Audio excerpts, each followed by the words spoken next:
Oi, gente, hoje eu vim para uma conversa muito séria, né? Geralmente eu gosto de postar vídeos pedagógicos tratando, né, aí de materiais, né, pedagógicos e tal, mas hoje não, hoje eu vim tratar de saúde. E o tema é depressão, né?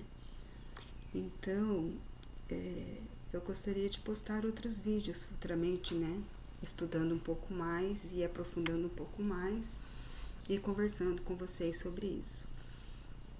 A princípio, eu vou estar colocando esse vídeo no ar, né? O tema é sobre depressão e sobre esse mal entendido que existe sobre os hospitais psiquiátricos, né? Primeiro, gente, a depressão, ela é uma doença que é difícil da gente aceitar. Então, tudo começa a partir da aceitação. Então, você tem que aceitar que está doente. Isso não é fácil, né? É uma coisa que mexe com o seu interior, que mexe com o seu emocional, que mexe com a sua vida, que mexe com as pessoas que você ama, né? Então, a primeira coisa é: eu estou doente. E aceitar isso, né? Ah, isso vai ser para mim uma verdade absoluta? Não existe verdades absolutas. A verdade, ela se aproxima da verdade pura, mas a verdade absoluta, na verdade, não existe, né? Então, eu estou doente, mas posso estar muito doente, pouco doente, aceitar que estou doente, aceitar verbalmente ou aceitar interiormente. Que forma que eu vou ter essa aceitação? Primeiro, ela tem que ser intrínseca, né? Ela tem que ser partir aí do seu interior. Depois vem um processo dolorido. Depois que você aceita que você está doente, vem um processo dolorido, que é o processo de procura pela cura, né? Então aí cada pessoa reage de uma forma, existem vários fatores, né, que são bases de uma depressão, tanto fatores biológicos como fatores externos que acontecem em nossa vida e que são fatos que são marcantes, tanto a própria produção hormonal do nosso cérebro, né? Então, assim, existem vários fatores que interferem numa pessoa estar doente, né? E isso não é falta de Deus, não é falta de cuidado, é como uma pressão alta. Você tem que aceitar que você tem a pressão alta e você tem que começar a se tratar da pressão alta. E geralmente remédios de pressão são contínuos. Remédios de depressão também são contínuos, né? E às vezes eles são marcantes, porque eles deixam você com diversos tipos de reações adversas, né?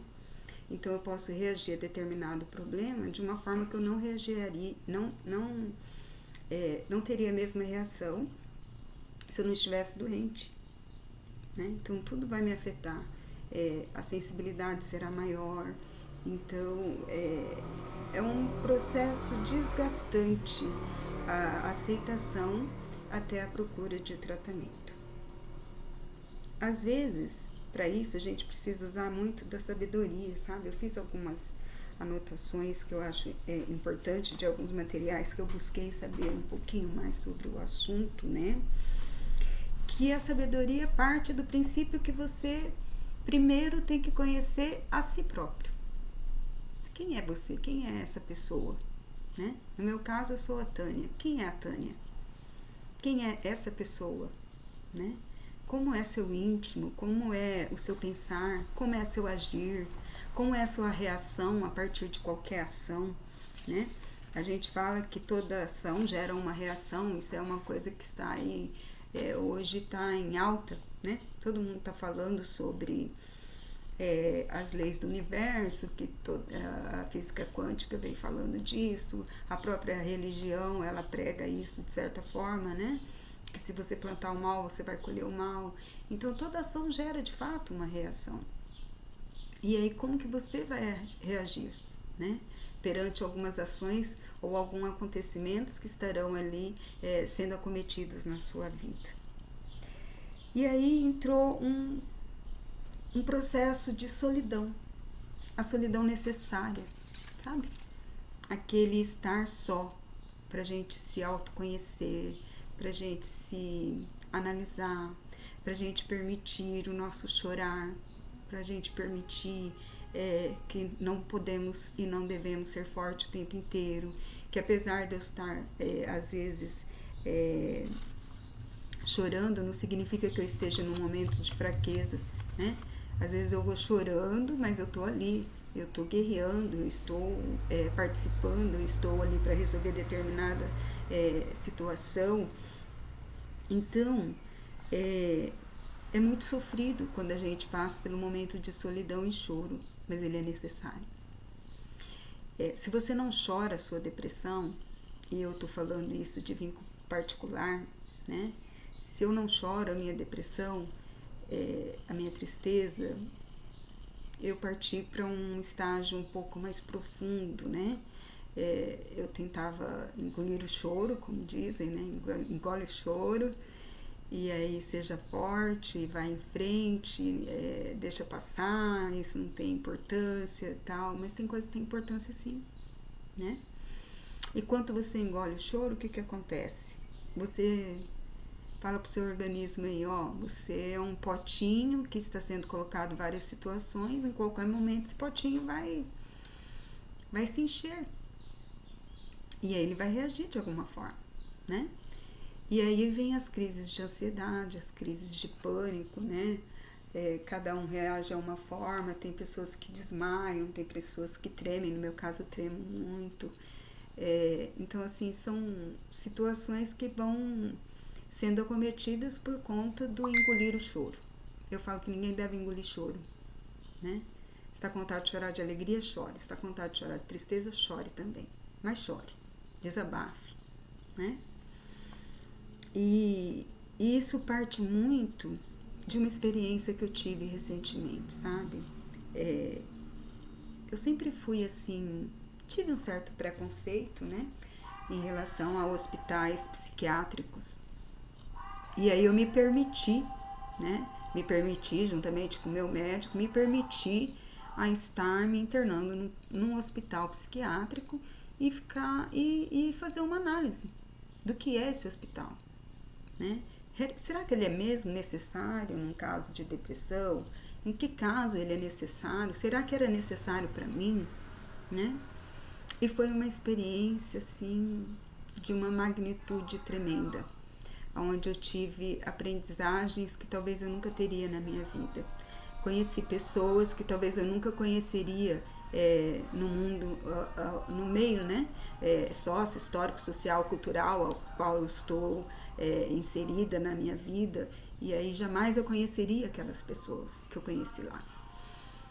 E lá foi onde eu conheci pessoas extremamente inteligentes, de assuntos diversos, pessoas assim. Mas o que mais me chamou a atenção nesse momento em que eu estive lá é que todos tinham um senso de justiça muito rígido, se cobravam muito, né? Cobravam a sua retidão. Então, assim, eu cobro muito da minha pessoa a questão de ser uma pessoa íntegra, de ser uma pessoa de caráter, de ser uma pessoa que se mantém sempre firme, sempre forte, que não deixa nada abalar, que eu seja capaz de resolver meus problemas, os problemas alheios, né? Então eu me preocupo muito com o outro e às vezes deixo de me preocupar comigo. E aí foi onde eu falei assim, nossa, esse senso de justiça é uma característica que eu vi em 90% das pessoas que estavam internadas lá. Então éramos mais ou menos 50 pessoas separadas em alas, né, ala masculina e ala feminina, com problemas psicológicos, né? Problemas psicológicos que não afetam o seu cognitivo, né? É diferente das doenças mentais que afetam sua personalidade, que afetam, né, o seu cognitivo, a sua forma de aprender, a sua forma, né? Então, assim, eu vejo uma diferença gritante quando eu me oportunizei a essa experiência, essa diferença ficou muito clara, né? E o médico foi muito querido porque a gente combinou o dia que eu ia entrar e o momento que eu quisesse sair. Então isso foi assim, tranquilo para mim. Não estou aqui obrigada, eu estou aqui porque eu quero me permitir essa experiência, né? Eu estou tomando medicações fortes, essa medicação me fez eu me afastar de muita coisa, me afastar de trabalho, me afastar de pessoas, né? E é engraçado quando a gente fala se afastar, é necessário. A gente tem que aceitar isso. Afastar-se é necessário. E aí tem um livro muito antigo chamado O Príncipe, de Nicolau Maquiavel, e tem uma parte que fala assim, eu não gosto muito da leitura porque é uma leitura que trabalha muitas questões assim de poder, né? Mas tem uma frase que me chama muita atenção nesse livro que fala assim, você precisa eliminar aquelas pessoas que têm a intenção de te ferir. Olha só, mesmo se tratando um livro, né, histórico aí, trabalhando a questão do principado, mas ele fala uma frase marcante para mim, eliminar aqueles que têm razões, né, ou que têm intenções de te ferir de alguma forma. Então, assim, eliminar amizades. Às vezes você tem que eliminar uma pessoa muito íntima sua. Você tem que eliminar da sua vida aquilo que não te faz bem. E aí vem uma ruptura, né? Aí vem um outro estado emocional muito forte. Porque daí você está saindo da sua zona de conforto. Não estou me oportunizando a tirar de mim coisas que não me fazem bem, né? E aí isso é muito marcante quando a gente está num processo de tratamento depressivo, né? E aí eu gostaria de compartilhar com vocês essa experiência, né? Para que tire esse ranço, né, de hospital psiquiátrico ser um lugar onde tem pessoas loucas, pessoas que fora de si, pessoas... Não. Né? Lá, às vezes, é necessário você ficar porque você precisa se afastar, você precisa se medicar, você precisa fazer uma coisa que você não faria no seu cotidiano, uma terapia ocupacional que você jamais pararia para fazer no seu cotidiano, porque aquilo não faz parte da sua experiência de vida, né? Então, assim, o afastar-se é necessário. Então, esse primeiro momento que eu gostaria de compartilhar com vocês é exatamente isso. Primeiro, e não é só na depressão, qualquer doença, a partir do momento que você fala, eu aceito que eu estou doente, eu aceito. E se eu estou doente, eu vou procurar uma solução para essa doença, né?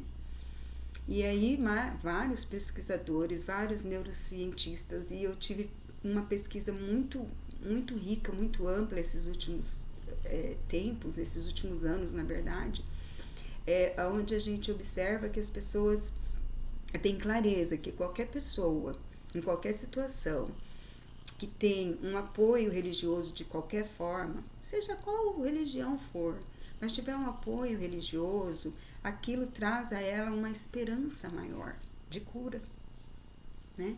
E quando a gente está, como eu estou e como eu estive nos últimos anos, sem um lugar onde eu me encontrasse, isso faz de mim não ter uma base muito sólida para mim poder lidar com esse problema, né? Então eu estou em busca, né? Muitas pessoas que estão vivendo momentos como o meu estão em busca desse outro amparo, né?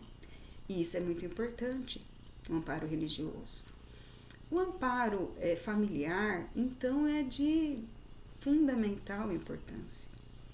Quando o familiar, ele tem noção de que ele tem uma pessoa doente na família, depressiva, e ele vai tratar, como que ele vai tratar essa pessoa? Então, na minha família, eu já fui tratada de várias formas, mesmo assim, sei que não foi intencional, né? Mas como se depressão, de alguma maneira, tirasse de mim a capacidade intelectual, cognitiva, de decisão, de discernimento. Mas não, em alguns episódios eu me isolo porque é necessário. Mas, nos demais momentos, eu estou propícia a resolver as situações do meu cotidiano, as situações da minha vida. Minha vida não para. As minhas necessidades básicas não param. Então, eu preciso comer, eu preciso tomar banho, eu preciso ir ao banheiro, eu preciso beber água. Então, existem coisas que não param. E quando isso chega a parar em você, você precisa muito de ajuda. Então, aceitação. Eu aceito o apoio. Eu aceito o apoio familiar, eu aceito o apoio médico, eu aceito o apoio religioso, eu vou procurar saber mais sobre isso. Existem depressões crônicas que talvez nunca terão cura, sempre terão picos, né? Momentos onde você vai estar muito deprimido, momentos onde você vai estar mais eufórico, né?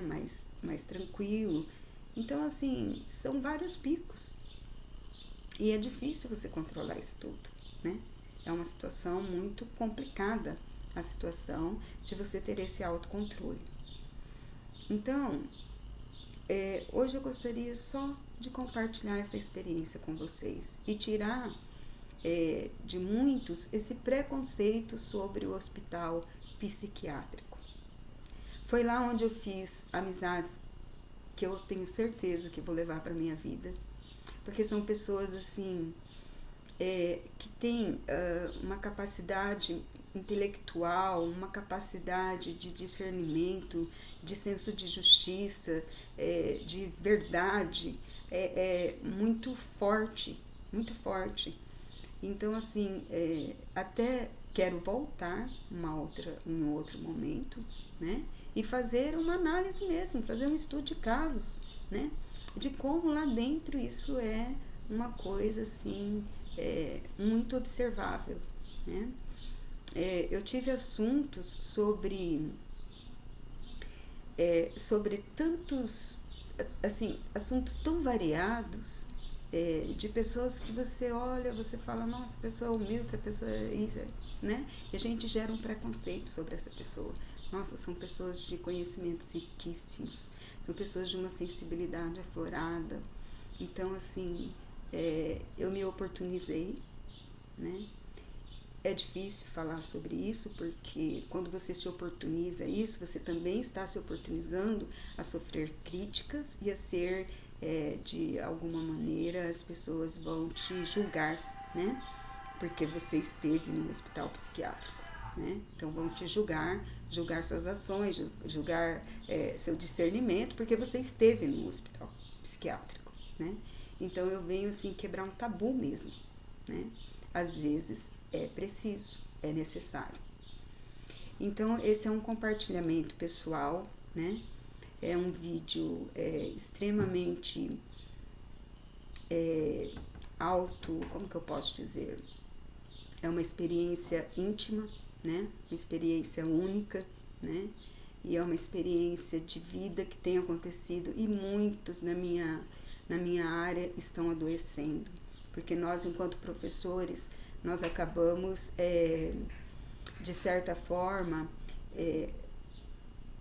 pegando para nós, né, problemas que não são nossos, problemas de alunos, problemas de companheiros, de colegas, e você quer ajudar, e você quer, né, professor você vê pegando salário e colocando na escola, você não vê isso em outras áreas, né, de profissionais. E na nossa classe, nós vemos isso de uma forma muito, né, principalmente entre os de séries iniciais. Eles tiram do bolso para ver que aquele aluno vai aprender determinado conteúdo, ele vai fazer um jogo, ele vai fazer alguma dinâmica, alguma coisa que a escola pública não está ali apta a proporcionar, né? Então, assim, eu vejo que a minha classe é uma classe que está sofrendo muito. Depois dessa pandemia, então, foi gritante, foi alarmante o número de profissionais, de professores que adoeceram, né? A minha doença, ela vem já há muitos anos, né? Então, quando eu iniciei há 21 anos atrás na área pedagógica, eu já iniciei doente, né? Eu já tinha um início ali, né, dessa doença, e eu não percebi, fui perceber anos depois, fui aceitar, né, anos depois. Então, eu gostaria, assim, de compartilhar com vocês a experiência do hospital e, principalmente, gente, a aceitação. A partir do momento que você aceita, você começa a ter uma outra visão de si próprio, né, da doença que te acomete, né? E aí começa uma caminhada, uma jornada muito bacana, que é de autoconhecimento, que às vezes em uma outra situação você não se permitiria a isso, tá bom? Então esse é um relato de experiência que eu gostaria de compartilhar com vocês aqui no canal. Beijo no coração